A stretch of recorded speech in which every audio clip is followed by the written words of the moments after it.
প্রতিটা বাসা বাড়িতেই ক্লিনার থাকে, হাউজিংগুলোতে ক্লিনার থাকে, নামি দামি আবাসিক হোটেলগুলোতে ক্লিনার থাকে। তাদের কাজ পরিষ্কার পরিচ্ছন্ন করে রাখা।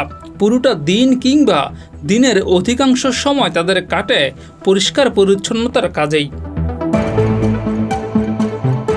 তবে এইসব বাসা কিংবা হোটেলগুলোতে থাকা ক্লিনারদের অনেকে মানুষই মনে করেন না, তাদের সঙ্গে যাচ্ছেতাই ব্যবহার করেন। আর এমন কাজই করতে গিয়ে বেধড়ক মার খেলেন এক নারী। ঘটনাটি ঘটেছে ভারতে এবং সেটি ভাইরাল হয়েছে সামাজিক যোগাযোগ মাধ্যমে। ঘটনার সিসিটিভি ফুটেজে দেখা যায় একজন ক্লিনার করিডোর পরিষ্কার করছিলেন। তখন লিফটের সামনে আসেন এক নারী, তবে তার হাতে ছিল টিস্যু বা কাগজ জাতীয় কিছু একটা, যা তিনি সেখানেই ফেলতে থাকেন।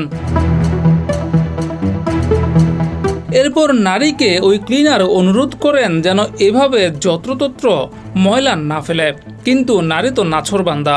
নিষেধ করায় তিনি যেন ক্ষিপ্ত হয়ে ওঠেন এবং আবারও ফেলতে থাকেন এবং ওই লোককে বলেন পরিষ্কার করতে, কারণ এটা তারই কাজ।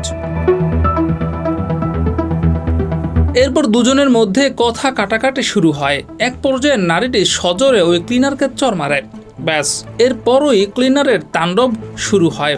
নারীকে চুল ধরে টেনে হিচড়ে একের পর এক লাথি, ঘুষি, এমনকি হাতে থাকা পরিষ্কার করার লাঠি দিয়েও আঘাত করতে থাকেন ওই ক্লিনার।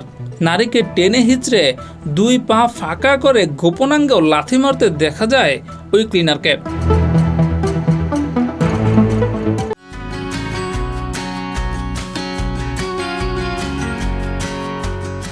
প্রায় 1.5 মিনিট ধরে চলতে থাকে ক্লিনারের মারধরের দৃশ্য। ভিডিওটি ছড়িয়ে পড়তেই সামাজিক যোগাযোগ মাধ্যমে বইছে সমালোচনার ঝড়।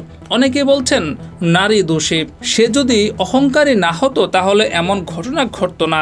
তবে অনেকেই বলছেন ক্লিনারকে আরও সংযত হওয়া উচিত ছিল।